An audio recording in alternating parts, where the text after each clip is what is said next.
Le cuento un poco a los que ya van llegando. La charla de hoy tiene que ver con una charla, básicamente una charla bíblica. Vamos a estar usando bastante la Biblia y vamos a ir a esos textos, algunos, la mayoría, quizá los más importantes, a los que más se usan, textos que se usan, se han usado y se usan para condenar a, a los homosexuales o a las personas de la diversidad sexual en general. Vamos a tratar de mostrar que esos textos no solo se pueden leer desde otro lado, sino que están mal leídos cuando se usan en este sentido, ¿sí? Entonces, digo, para aquellos que a lo mejor no están muy familiarizados con el uso de la Biblia, bueno, sepan que vamos a estar recurriendo mucho a textos bíblicos, vamos a estar hablando de esas historias. Aquellos que están familiarizados, si quieren tomar nota de los textos que nosotros vamos a ir dando, vamos a ir mencionando, pueden hacerlo también, obvio.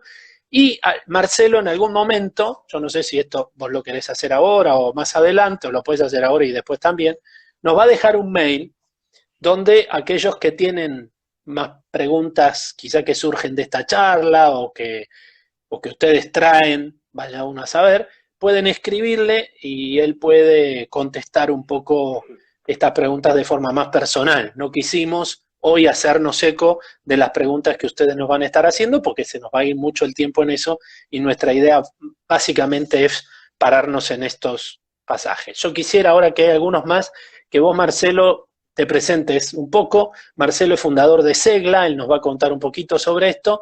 Y la primera pregunta que te hago es vos, ¿por qué pensás que hay que releer estos textos y mostrar que están mal leídos, digamos, para condenar a las personas homosexuales? Marcelo, te dejo.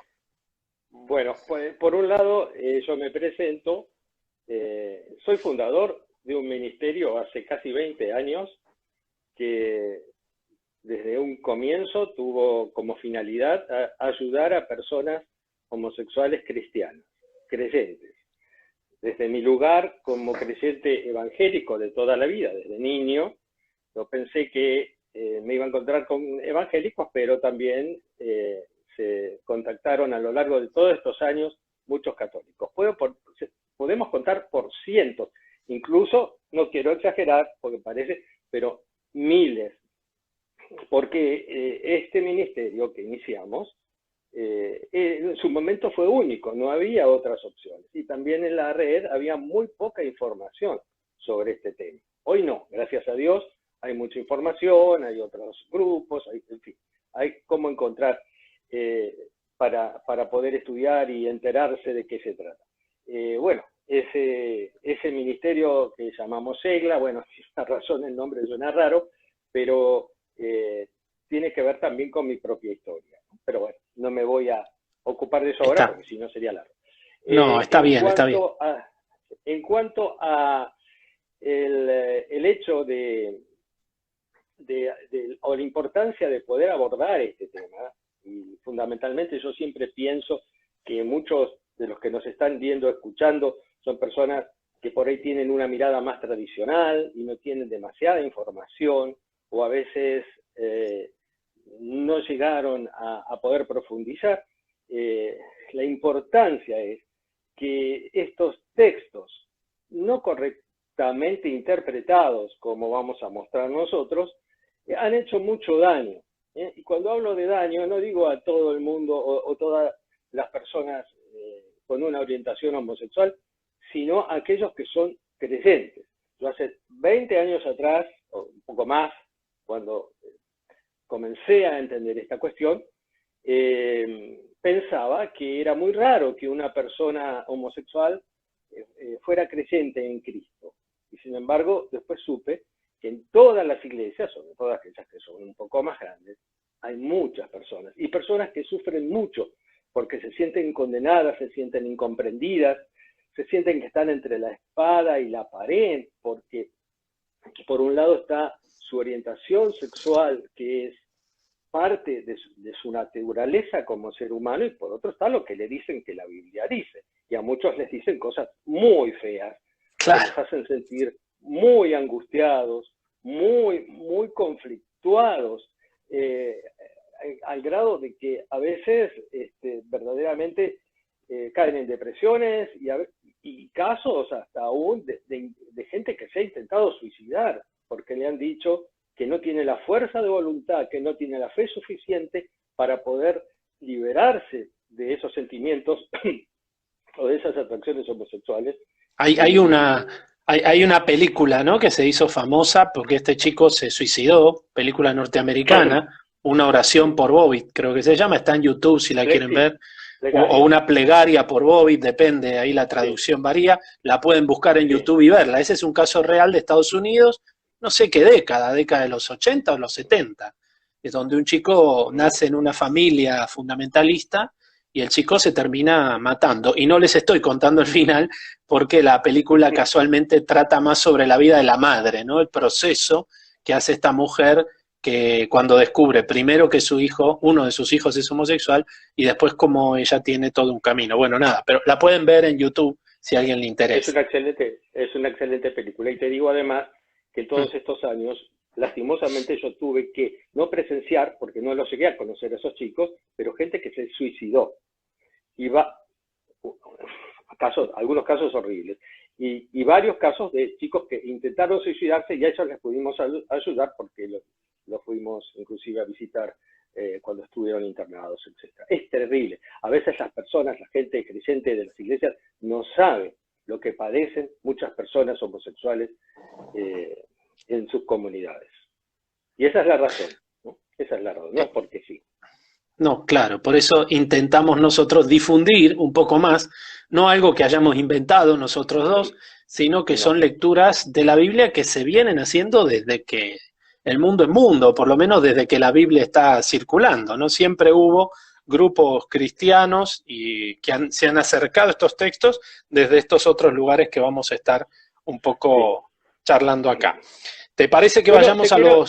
Sí, una cosita te quiero decir. Yo no soy ni pastor, ni teólogo, ni biblista, pero desde hace casi ya 25 años he comenzado a estudiar e investigar sobre el tema y tenemos una fundación y contamos con una biblioteca muy grande, con cientos de trabajos, de títulos de bibliografía que tienen que ver con el tema de la sexualidad en general y la Biblia y la fe cristiana, y tanto desde la perspectiva conservadora como desde la perspectiva más progresista, que es la que nosotros tratamos, porque es necesario conocer todo para poder tener claro. Así que nos basamos en todas bibliografías de autores, de biblistas, de teólogos reconocidos y muy importantes en el mundo cristiano, sobre todo en el mundo cristiano más progresivo. No, por eso lo digo, porque a veces... Nada. A eso voy, ¿no? Digo, a veces la gente se piensa que esto es producto de 2 locos, 3 locos, que les ocurre decir algo así, ¿no? Y en realidad no es así. Hay años y años de lecturas de la Biblia que, digamos, a veces no han circulado, y eso es lo que las hace desconocidas, no han circulado de la misma manera que otras lecturas, digamos, que han triunfado, ¿no? Como dice la canción, si la guerra la escriben los que ganan, bueno, eso quiere decir, no, si la historia, la guerra, mira que si la historia la escriben los que ganan, eso quiere decir que hay otra historia. Bueno, nosotros estamos tratando de dar a conocer parte de esa otra historia. Igual, esta relectura de los textos no tiene más que unas 5 o 6 décadas, es algo nuevo, porque imagínate que antes era muy difícil que alguien se animara a cuestionar estas cosas, ¿no? Con todos los prejuicios y toda la carga. Bueno, claro. Vamos a hacer, si te parece, yo busqué un orden como para arrimarnos a algunos de estos textos, y el orden que se me ocurrió es el que aparece en nuestra Biblia. En principio, la primera historia que a mí me gustaría que podamos comentar un poco, que vos puedas también decirnos lo que vos pensás, es la historia de Sodoma y Gomorra. A mí me llama muchísimo la atención que todavía hoy se sigue insistiendo en este pasaje como un pasaje que critica la pareja homosexual. Voy a decir algo muy básico, porque si bien para otros pasajes quizá la traducción de la Biblia nos juegue un poco en contra, nos engañe un poco, acá no hay que saber hebreo, nada más hay que entender y hay que leer lo que allí pasó.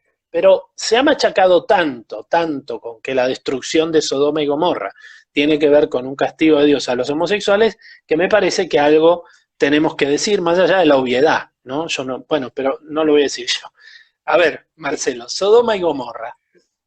Sí, no, lo que has dicho es tal cual, es la realidad.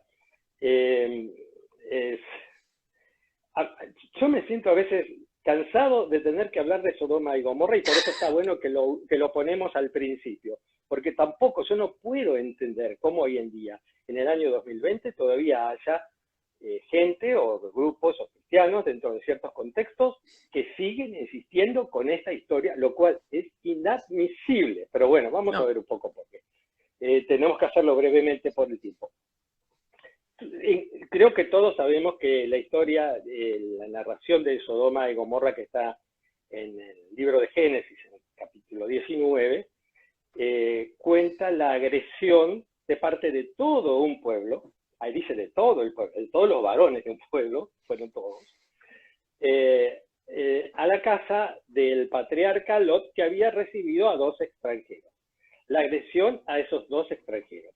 Bueno, esa agresión sería causada por el rechazo, no querían que esa gente estuviera ahí, querían que se fueran. Pero lo quisieron hacer de la peor manera. Y la peor manera fue a través de una agresión de tipo sexual. No para decirles qué lindos que son, queremos tener placer y tener una relación, dice que era todo el pueblo, lo cual es raro, sino para humillarles en su masculinidad, que era verdaderamente una costumbre bastante común en la antigüedad, en muchos contextos, pero sobre todo en contextos bélicos, en los cuales el falo se utilizaba como un instrumento de humillación contra un adversario, contra alguien que no se quería, para someterlo y para dominarlo. Por eso es que el acto o el intento es un intento de agresión sexual aberrante, porque lo que implicaba eso era la intención de violarlos y echarlos. En realidad parece una historia, cuando uno la lee más allá de estos prejuicios, o tratándose de sacárselos, porque yo creo que mucha gente llega a la historia después de haber escuchado estas interpretaciones tan homofóbicas, ¿no? Porque si uno lee la historia, lo primero que dice es un acto de una violación, ¿no? De un atropello, digamos, de un forcejeo a otro que no está dispuesto a tener, o sea, nada más lejano de una relación de 2 personas que se quieren y que deciden voluntariamente tener una relación sexual por amor, por cariño, por placer, por lo que sea. Digo, acá lo que hay es un acto de violación, no. De un intento de violación, un intento porque no lo consiguieron, bueno, si saben la historia saben cómo termina, pero sí, es un intento de violación de la integridad y la masculinidad de esos 2 visitantes. Y como vos decís, eso nada tiene que ver con las relaciones homosexuales consensuadas, una violación jamás es consensuada, y las relaciones homosexuales respetuosas, sino son claro. aún mejor en el marco del amor. Por eso no tiene ningún sentido utilizar la historia de Sodoma para condenar a todas las formas de relaciones homosexuales. Yo lo que quiero decir, Pablo, no sé si querés agregar algo. Dale. Es que a veces la gente no sabe cómo llegó a constituirse este relato en una condena a las personas homosexuales. Vos sabés que en los primeros siglos, hasta el comienzo de la era cristiana, todas las interpretaciones, tanto dentro de la Biblia, porque la Biblia cita 39 veces en el Antiguo Testamento a Sodoma, y 9 en el Nuevo Testamento. Sí. Ninguna de esas la relaciona con la homosexualidad. Bueno, hablar de homosexualidad en esa época no es correcto, pero ninguna de esas las relaciona con conductas homosexuales o con sexo o relaciones entre personas del mismo sexo. Recién recién en el siglo I antes de Cristo comenzaron a aparecer algunas interpretaciones que incluían algunas transgresiones de carácter sexual, pero no homosexual, ¿no? Y en la Biblia ya sabemos que no, inclusive ni siquiera en el Talmud. Y después, digamos, en el primer siglo de la era cristiana, es un tal Filón de Alejandría, que fue un judío muy conocido por sus escritos, que conocía tanto todo la Biblia hebrea y la historia hebrea y la cultura hebrea, como también las fuentes recibidas de los griegos. Pues sabemos que en esa época los griegos habían dominado todo y su cultura había impregnado todo, hasta también el cercano oriente. Filón fue el primero que habla de relaciones o de conductas homosexuales, vamos a decir, pero mezcladas con sexo ilícito heterosexual, con la gula, con la embriaguez y con una cantidad de cosas. Claro. Recién unos siglos después, en el siglo V, para la Iglesia Católica es un santo, nosotros decimos Juan Crisóstomo o San Juan Crisóstomo, fue el primero que convirtió a las conductas o a los actos homosexuales en el único pecado de Sodoma, porque si alguien, y así ha sido durante toda la historia, durante toda la Edad Media, podemos hasta casi nuestros días, por lo menos, sí, hasta nuestros días, porque hoy lo siguen usando. Sí, claro, hoy se sigue, sí, claro. Hoy se sigue usando.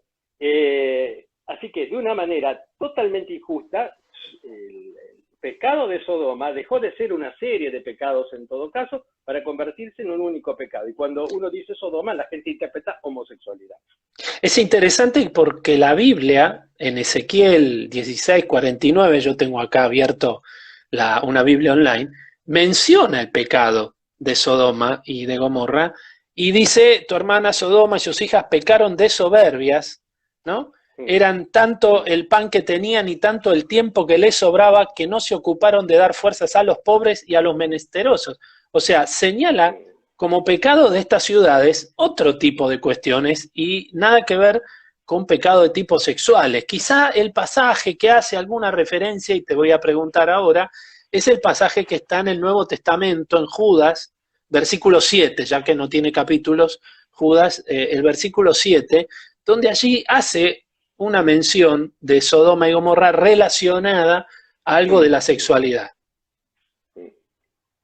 Bueno, como vos dijiste muy bien, Ezequiel, pero también hay otros textos que hablan de diferentes pecados que eran característicos o diferentes conductas reprobables, y ninguna tiene que ver con homosexualidad.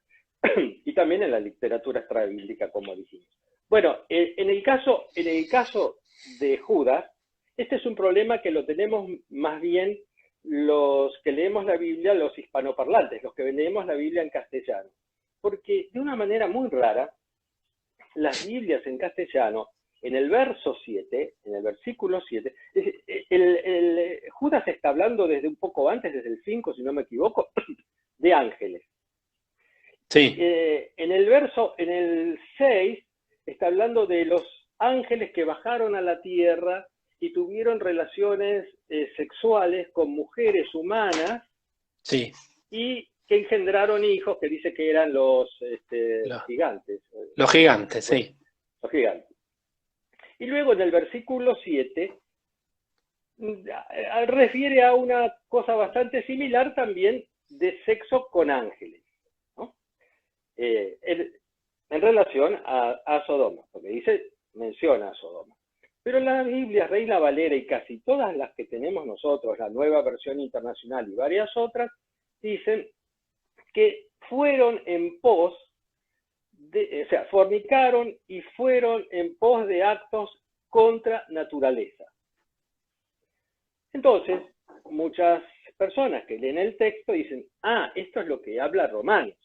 Claro. Y relacionan entonces Romanos con Primera Judas y con Judas 7, y ahí dice,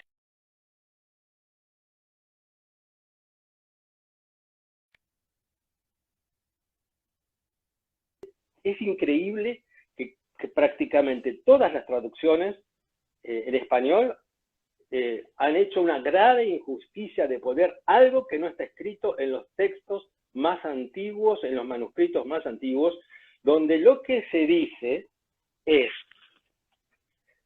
que fornicaron, vamos a decir así, tuvieron relaciones ilícitas, si querés, y fueron en pos de una carne, sarcos en griego, extraña o diferente, etérea, que es carne de ángeles. Yo te podría leer acá, tengo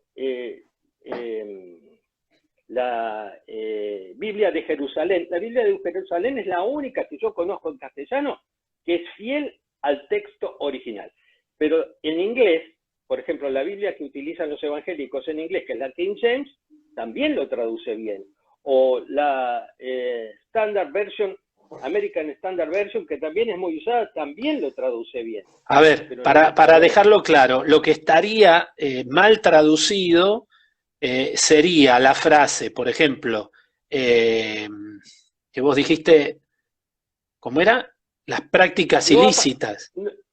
No, dice, bueno, algunas dicen fornicaron, hicieron prácticas sexuales ilícitas y fueron en pos de una carne extra. Eso es lo que dice el texto original. Eso es lo que dice el texto bíblico, claro. El texto habla entonces, el texto habla de una carne extraña, que lo que uno entiende por el contexto, que tiene que ver con ángeles.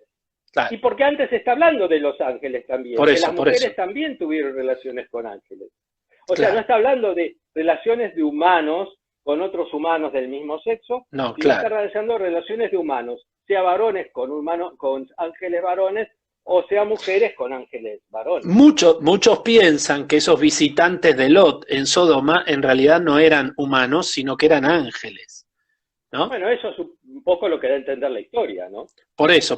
Entonces, es lógico que Judas diga, aquellos habitantes fueron detrás de esos ángeles, ¿no? Entonces, lo cual todavía estaría mucho más lejos de la pareja homosexual tal como la entendemos nosotros hoy, ¿no? Y ahí ponen, nuestras Biblias ponen una traducción, unas palabras que no existen en los textos griegos más antiguos. Yo creo que Reina Valera tomó algunos textos que no eran tan antiguos en su momento, en el siglo XVI, claro, pero nunca lo corrigieron. Sí, hasta hoy no. Si vos buscas hoy, te digo porque a lo mejor lo podés hacer, yo tengo acá, estoy mirando en internet, Biblias online, algunas versiones de la Biblia ya ponen carne extraña. Digamos, me parece que el peso hoy es tan obvio de que allí está mal la traducción y son tantos los biblistas de un lado y del otro, digo, porque ahí no hay más que leer el texto griego, que lo están señalando, que está empezando a aparecer en algunas versiones ese cambio, ¿no? La idea de que en realidad Judas está diciendo que aquellas personas que han pecaron y bla bla, todo este asunto, fueron tras una carne extraña. Eso está empezando a aparecer. Pero es verdad que en las Biblias que más se usan en nuestro ambiente evangélico, eso en castellano no está. Hay que ir a una versión en inglés. Dando una impresión equivocada. Sí, claro, sí, obviamente. Porque muchas veces se usa Judas para decir, ves que eran unos homosexuales degenerados, ¿no? Se usa el texto de Judas para ir a Sodoma y Gomorra y decir, mira, ¿ves? Sin embargo, Pablo, yo que tengo porque casi toda la literatura que nosotros consultamos es en inglés pocas veces se habla del texto de Judas, porque justamente las Biblias lo explican correctamente. Lo han puesto bien. Lo tradujeron bien. Es un tema algún día para hacer otra charla de esta, hablar sobre traducciones bíblicas. Vos sabés que yo lo tengo ahí porque me parecería muy importante que algún biblista se anime, pero bueno, hay que ver si se animan a decir algunas cosas que los mismos traductores viven. No me quiero ir de tema porque no es hoy el tema. Solo un detalle que a lo mejor a alguien le interesa. Jueces 19... ¿no? Narra también un hecho muy parecido al de Sodoma y Gomorra, muy parecido, nada más que con la diferencia, bueno, dos grandes diferencias. Uno, no hay una destrucción de una ciudad tan de cine, ¿no? Como es la destrucción de Sodoma y Gomorra, no aparece eso, pero sí aparece un acto donde un grupo de hombres desesperados, llega un visitante a una ciudad con su pareja, bueno, no, ni siquiera era su pareja, no sé cómo decirlo hoy, pero bueno, llega con una mujer a dormir, a pasar la noche en la casa de un miembro de ese pueblo, y la gente va, le golpea la puerta y le dice al dueño de la casa lo mismo que Sodoma y Gomorra, ¿no? Queremos conocer a este visitante tuyo, en realidad buscando humillarlo otra vez. Este visitante les entrega la mujer, y a la mujer la violan durante toda la noche todo ese pueblo. La descripción que hace el texto bíblico de cómo vuelve esa mujer es terrible, terrible, porque la mujer vuelve desarmada, destrozada, ¿no? Se descuartizada. Después lean ustedes el final, Jueces 19. Ahora, yo lo que digo es, a nadie nunca jamás en la historia se le ocurrió usar ese texto para condenar la heterosexualidad.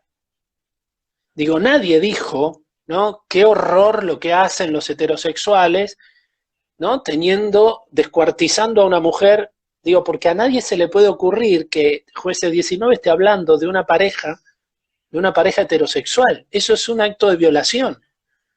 Y eso va más allá de algo que, bueno, no mencionamos, pero que a lo mejor vos podés aclararlo ahora, que tiene que ver con el deseo sexual, ¿no? Que es lo que hace la diferencia entre un hetero y un homosexual, ¿no? Ni siquiera es la práctica. Uno puede estar casado con alguien de otro sexo y ser un homosexual, ¿no? Digo, en realidad lo que hace la diferencia tiene que ver con el deseo. Estos textos no tienen nada que ver con la homosexualidad ni con la heterosexualidad de nadie. Tiene que ver con, casualmente, si uno quiere decirlo así, con la maldad y con el egoísmo, ¿no?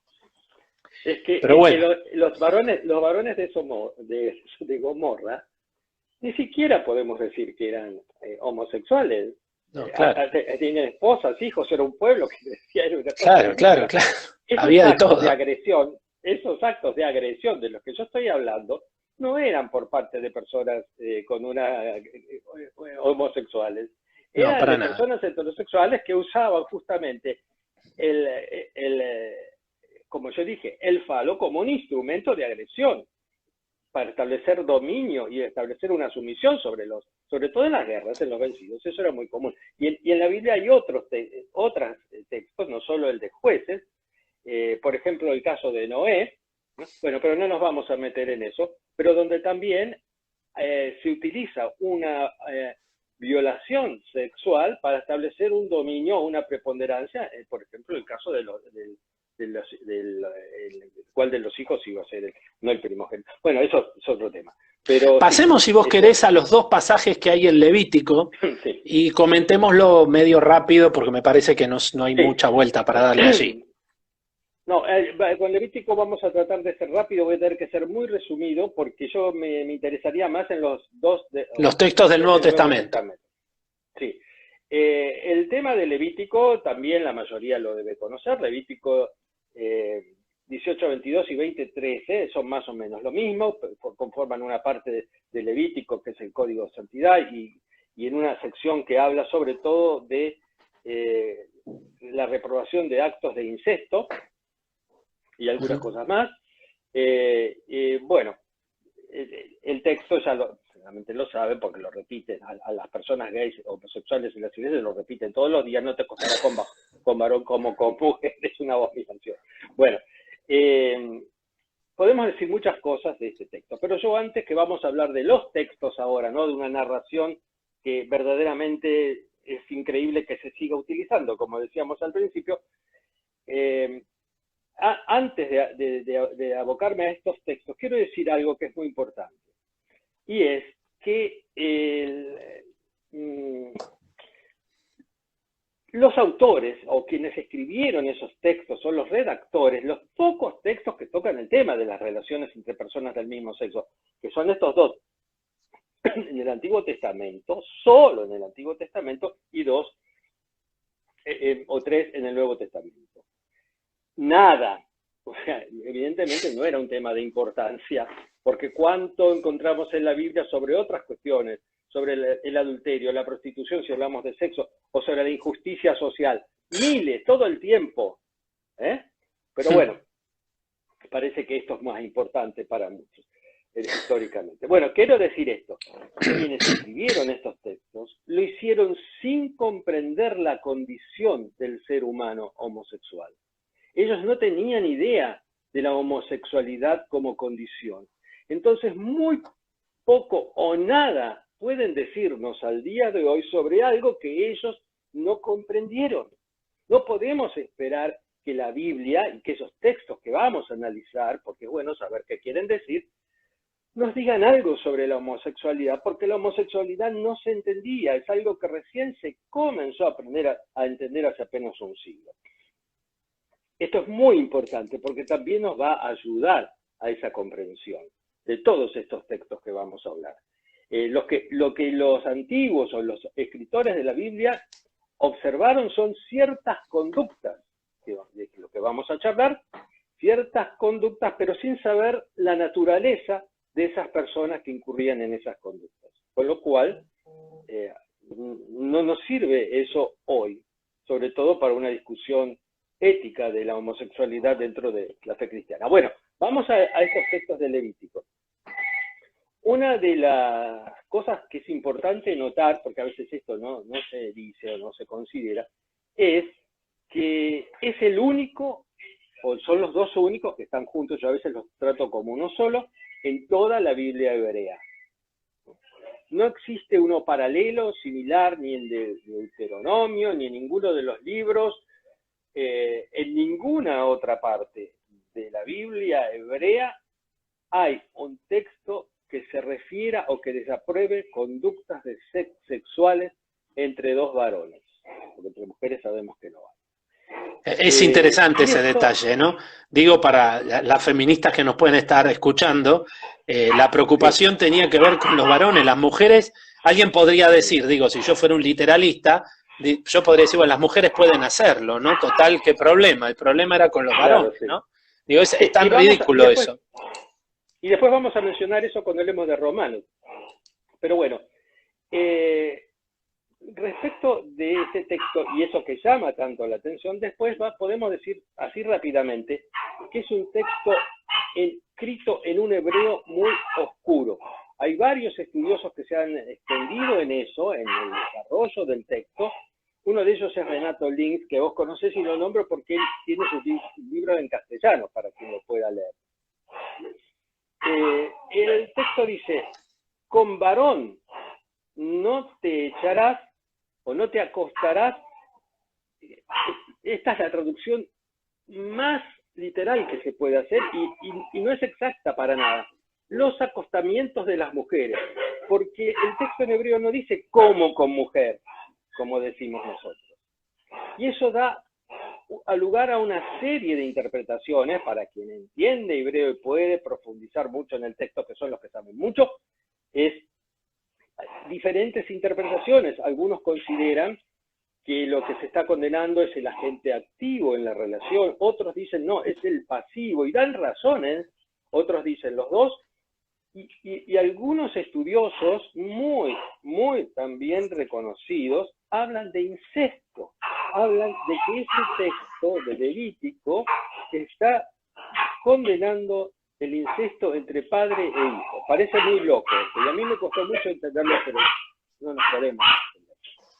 Pero sí, digamos algunas cosas más, para terminar con Levítico, sí, que es muy probable que este texto único haya sido influenciado por ciertas conductas de idolatría, sobre todo en los cultos paganos que existían entre los cananeos, los cultos a la fertilidad. La Biblia habla de los lugares altos, donde sí, había prostitutos y prostitutas rituales, y que son en varias ocasiones, en Deuteronomio, en Primera Reyes, en Segunda Reyes, en varios textos que hacen referencia a la caída en la idolatría y ese tipo de prácticas que son reprobables para Yahvé, ¿no? Entonces, es muy probable que el texto de Levítico tenga que ver con eso. Otros también dicen que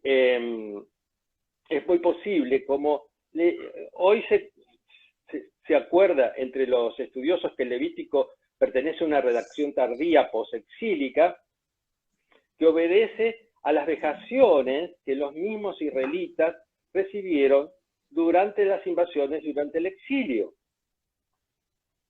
Bueno, también respecto de otra, por ejemplo, de la necesidad de maximizar la procreación, sobre todo habiendo sido diezmados. En fin, hay muchas cuestiones que uno puede analizar en torno a esto. Sí, lo que hay que saber, es que la Biblia, esto es muy básico para todo el mundo, digo, pero la Biblia responde a un contexto social, no solo literario, sino también social y cultural, de donde surge, y que en la medida que uno va conociendo la cultura que estaba alrededor de la formación de ese texto, va entendiendo muchas cosas, ¿no? Entonces me parece que estos textos de Levítico también hay que tomarlos con porque para otros pasajes de Levítico nosotros tenemos ciertos cuidados, ¿no? Me llama otra vez la atención la mala leche que hay de que estos se toman literales así como aparecen en la Biblia y no nos preocupa ni la traducción, ni el ponerlo en práctica, ni nada. Total, como no habla de mí, yo tengo mi mujer, qué sé yo, bueno, que se ponga el saco el que le toca, ¿no? Pero cuando uno empieza a acercarse ahí, se da cuenta que hay un montón de cosas que no están claras, que nos deberían tener un poquito más de respeto a la hora de tirar este texto por la cabeza a alguien, ¿no? Sí. La interpretación literal, que es la que se hace normalmente en las iglesias tradicionales, no es más que leer el texto y decir condena la homosexualidad. Y si nos pusiéramos a hablar, te daríamos 3 minutos y terminaría toda la charla. Claro. Lo que nosotros estamos haciendo siempre es considerar, estudiar el texto en su contexto histórico, social, cultural original, también ver los términos en los idiomas originales y demás. Sí, claro, es otro tipo de lectura, por lo menos para tener un poco más de respeto por esta Biblia que nosotros decimos es palabra de Dios, ¿no? Pasemos al texto de Romanos, Marcelo, si te parece. Romanos capítulo 1, ya estamos en el Nuevo Testamento, digo para los que muchos no están acostumbrados, ya Jesús murió y resucitó. La carta de Romanos es una carta del apóstol Pablo al corazón del imperio de su época, ¿no? Allí había una iglesia, le hace un grupo de gente que había seguido al Mesías Jesús y que se juntaban y que tenían ciertas dinámicas propias, a la cual San Pablo les manda una carta. En el primer capítulo, allí parece haber, para algunas personas, una condena abierta a la homosexualidad. Es muy loco, ¿no? Pensar que la carta de San Pablo a los romanos, nada menos que el corazón del imperio, arranca criticando la homosexualidad. Es como, ¿no? Muy fuerte, cuando hay tantísimos temas de los cuales San Pablo se podría ocupar. Pero bueno, a ver, Marcelo, ¿qué podemos decir de Romanos capítulo 1? Bueno, volvamos a decir de paso a la gente que nos escucha que Pablo no entendía de la homosexualidad. Incluso ahora lo vamos a ver en lo que él escribe. Pero bueno, quiero decir 2 cositas también pequeñas que son importantes para la consideración de quienes nos leen. En todos estos textos, los de Levítico y estos también, estos textos fueron fuertemente influenciados por presuposiciones que para nosotros hoy, por lo menos para la mayoría de nosotros hoy, son anacrónicas e incomprensibles. Les digo brevemente: presuposiciones de jerarquía de género, presuposiciones de jerarquía social y también, para el caso de los hebreos, las presuposiciones que tienen que ver sobre lo impuro y lo puro, porque el texto de Levítico no está dentro de una lista relacionada con conductas que se podrían leer desde el punto de vista de pecado, sino de pureza e impureza. Pureza e impureza, tal cual. Entonces, las presuposiciones de género es que el hombre era superior a la mujer. Y todo varón que mantuviera una relación sexual con otro varón, y fundamentalmente el que cumplía el rol pasivo, el que era penetrado, se degradaba de una manera horrible para la cultura a la posición y al estatus de una mujer, como inferior y con cualidades muy negativas, si uno estudia o si uno lee cómo eran consideradas las mujeres: más débiles, sin autocontrol, más propensas a la insaciabilidad sexual. Entonces, unas cosas locas. Bueno, pero sí, entonces es muy importante tener en cuenta que en todas las culturas antiguas, la feminización del varón es una de las causas principales del rechazo a las relaciones entre personas del mismo sexo. Aún entre los romanos y los griegos, aunque ellos eran tolerantes y aceptaban, al que ejercía el rol pasivo siempre lo ridiculizaban. ¿Por qué? Por la razón que estoy diciendo. La jerarquía de sociales tiene más que ver con el rol social o la posición social del que está en la posición del que penetra y el penetrado, ¿no? El que penetra generalmente es un ciudadano libre, entre los israelitas es lo mismo, pero no se le podría permitir, no estaba bien que cumpliera el otro rol. Y los demás eran los esclavos, eran los jovencitos, según la cultura, los prostitutos, las mujeres también, porque todos eran inferiores y no importaba. Bueno, y después las consideraciones de pureza e impureza. Vamos a Romanos, ¿no? Dale. Porque todas estas consideraciones están aparecen en Romanos. Todos los textos. Claro, claro que sí. Claro. Bueno, Romanos también se usa mucho para condenar las relaciones homosexuales.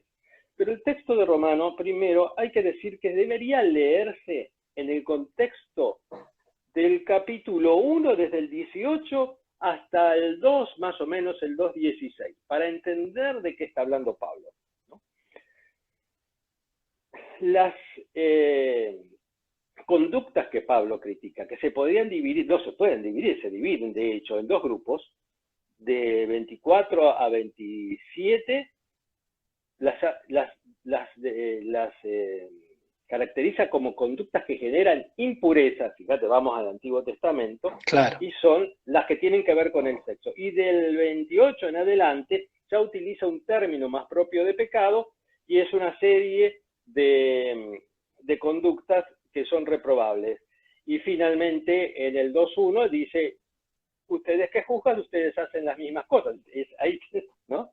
Y dice, porque todos necesitamos de la gracia de Dios, todos somos pecadores. Bueno, esas que forman desde el 24 al 27, Pablo mismo las muestra como el resultado de la caída de la humanidad en una época antigua, de la caída en la idolatría. Si leemos eso queda muy claro, ¿no es cierto?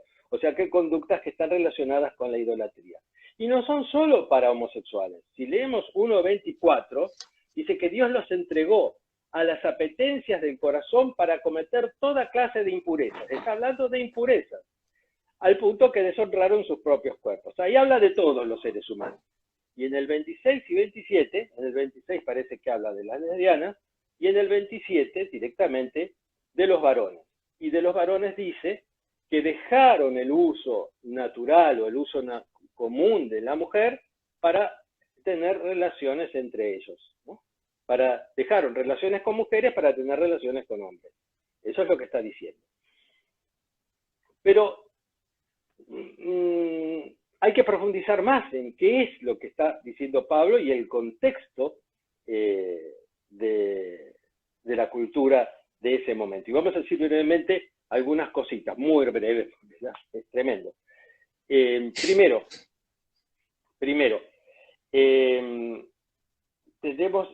hablamos de la idolatría. Bueno, hablamos también de que no sabemos si esas personas en realidad son homosexuales, porque pueden ser bisexuales y heterosexuales. Las categorías homosexual, bisexual, heterosexual, por supuesto que no existían ni se comprendían.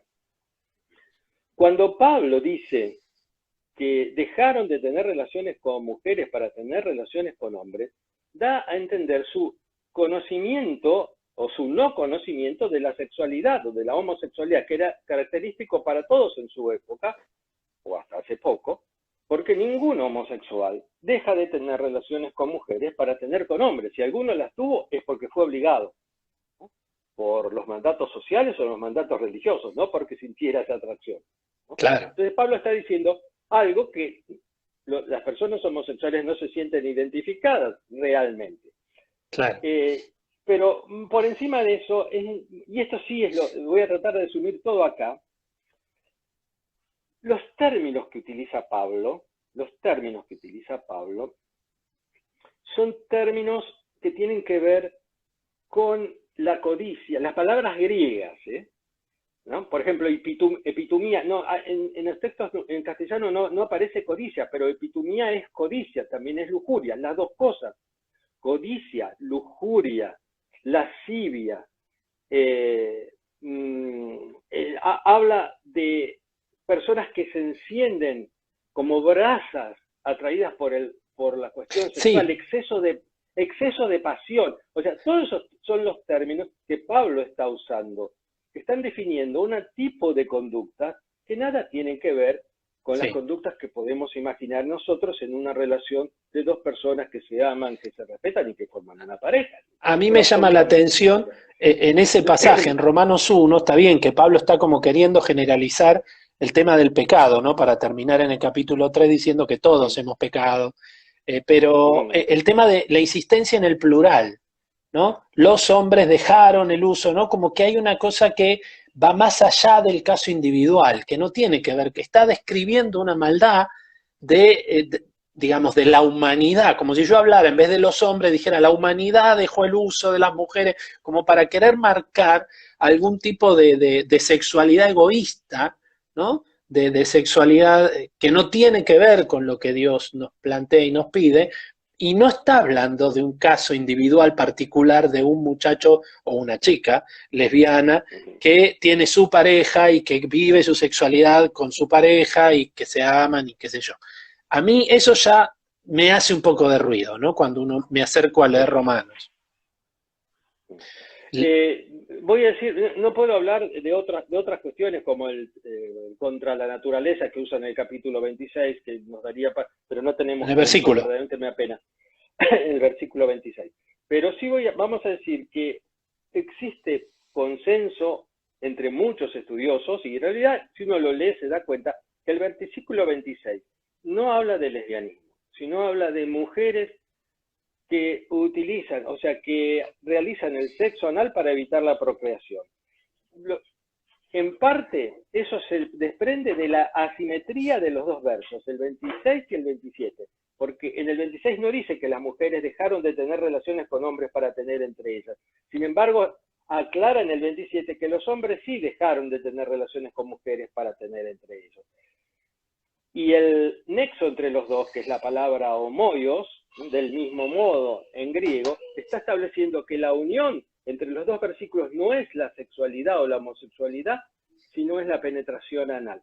Pero bueno, no, es muy rápido lo que digo, ¿no? Pero es importante notarlo.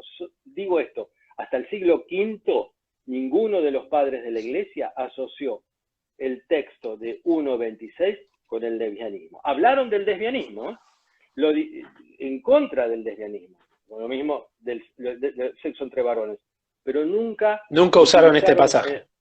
este pasaje. Es llamativo y creemos que verdaderamente no habla de eso, porque la Biblia no habla de eso. La mujer no interesaba. Bueno, voy a hacer un resumen, voy a decir una última palabra y esto quiero que les quede en la cabeza, ¿no? Un poco por lo que hemos dicho tan rápidamente, por ahí no se fue al pasar. Pero Romanos 1.24, Romanos 1.26 y 27, escuchen bien, no se preocupa por el género del compañero sexual de las personas, ni habla del amor. Romanos 1.26 y 27 habla de lujuria, de excesos de pasión, de lascivia, de deseos desproporcionados, deseos desordenados. Claro, De vuelta. claro, claro. Habla Sí, de sí, sí. eso, no habla de amor, ni siquiera habla se preocupa por el género del compañero sexual. Es Claro. para pensar. Nos queda un pasaje, pero que son Sí. densos, ¿no? Primera Corintios también, una carta de San Pablo a esta comunidad allí en Corinto, capítulo 6, versículos 9 y 10, parece que también está condenando a la homosexualidad, ¿no? Bueno, tengo que ser muy rápido, pero bueno, vamos a ver, voy a intentarlo. Estos textos, el texto de 1 Corintios 6.9 fundamentalmente, es uno de los que más daño le han hecho a aquellos chicos y chicas que con una orientación homosexual y amando a Cristo forman están en una iglesia cristiana. ¿Por qué? Porque les dicen o les han dicho que los homosexuales, supuestamente, ellos creen que eso es lo que se está condenando allí, no heredarán el reino de Dios. O sea, de otra manera les dice que se van a ir al infierno. Y eso es tremendo para alguien que ama a Cristo. Bueno, pero ahí el problema está en la traducción de las palabras que Pablo utilizó al escribir estos textos en el griego. Son dos términos. Uno es el que se traduce por afeminados y otro que se traduce por el que se echan con varones, que algunas Biblias últimamente han traducido directamente como los homosexuales, una gran aberración, porque esa palabra no existía y no se puede poner una palabra que no existía en la traducción de un texto, y menos un texto que puede tener un efecto tan negativo en ciertas personas. Vamos a decir rápidamente, la investigación, digo dos cosas, el malakoi es la palabra que se traduce por los afeminados, es una palabra muy ambigua, significa literalmente suave, pero en algunos casos tiene una connotación, en algunos casos, por ejemplo, se usaba para referirse a varones que eran muy licenciosos, que les gustaba los placeres, no varones valientes, que trabajaban duro o que iban a la guerra, todo lo contrario, ¿no? Un afeminamiento que no tenía que ver con una conducta sexual o homosexual. Pero bueno, sin embargo, bueno, malaco, se entiende que es muy probable, al buscar la palabra en otras literaturas que son fuera de la Biblia, que habla posiblemente de varones que se transvestían en contextos de prostitución. Y de otro término, que también aparece en 1 Timoteo 1:10, es un término que no es un sinónimo de homosexualidad o de homosexual, como lo han querido ver, sino que tiene que ver con personas que trabajaban en el comercio de la prostitución. Entonces es una injusticia tremenda usar esas palabras que escribió Pablo para condenar a las personas homosexuales. Y mucho más injusticia si esas personas viven su homosexualidad de una manera ordenada, ¿no? Claro. Vos, Marcelo, para redondear, ¿a quién pensás que Pablo se está dirigiendo en esa crítica de 1 Corintios? ¿Quiénes son, si vos tuvieras que traducir esos textos, qué pensás a quién critica San Pablo allí? Bueno, mira, sería largo, pero vamos a 1 Timoteo 1:10. En 1 Timoteo 1:10, la lista se llama listas de vicios, ¿no? Está muy bien redactada porque todos tienen todos algo en común. Por ejemplo, dice matricidas, parricidas, homicidas. Esto está hablando de los que asesinan, de los que matan. O perjuros y mentirosos. Está hablando de los que, o sea, de una misma categoría de gente. Y después dice, en la Valera, ¿no? Los fornicarios, los arsenocoitai, que son, ahí dice, porque ahí pone sodomitas. En vez de poner los que se echan con varones, ahora pone sodomitas. Otra palabra que no estaba en los textos. Que no existe. Pero bueno. Y los secuestradores. Bueno, fíjate, eso, para no ir más, porque tendríamos... Guarda, Marce, que a lo mejor nos aparece que nos cortan, ¿eh? Muy bueno, digo esto rápido. Los pornoi, pornoi son los fornicarios, son los prostitutos varones. Y los otros, los que trafican con hombres, los que secuestran o trafican con hombres. Los del medio, posiblemente son los clientes de los prostitutos. Y si no son los clientes de los prostitutos, son los que los explotan. Eso es lo que está hablando, de eso está hablando Pablo en estos textos. Y por eso cuando en 1 Corintios 6:8 dice, todo lo que viene son actos de injusticia. Nunca puede ser un acto de injusticia el amor entre dos personas del mismo sexo. Marcelo, como para ver si podemos cerrar por si esto se nos corta, decir entonces que Pablo lo que critica son el mal uso de esta sexualidad, ya sea explotando la sexualidad de otros, cosa que hoy nosotros también conocemos como la trata de personas, o ya sea con desórdenes de tipo de relaciones sexuales donde el amor no existe. No, donde el amor y el respeto, donde el amor ni el respeto ni lo consensuado en las relaciones, claro, de todos, exacto, bueno, aún claro, en las relaciones aceptada siempre no era consensuado, era uno que dominaba y otro que era dominado, aún en un matrimonio también. Lo que Pablo condena en todos estos textos son conductas de opresión, de abuso, de violencia sexual, de prostitución, como en estos casos, o comercio sexual, y todo en el contexto de la idolatría. Exacto. Yo quisiera solo para cerrar, porque en cualquier momento esto se termina, recordar que San Pablo fue el que dijo que toda la ley se resume en un solo mandamiento, que es el de amar al prójimo. Ni siquiera dijo, como decía Jesús, cuando a Jesús le preguntan cuál es el mayor mandamiento, él dice son dos, amar a Dios y amar al prójimo. San Pablo quita el amar a Dios y deja el amar al prójimo. ¿Por qué hace esto?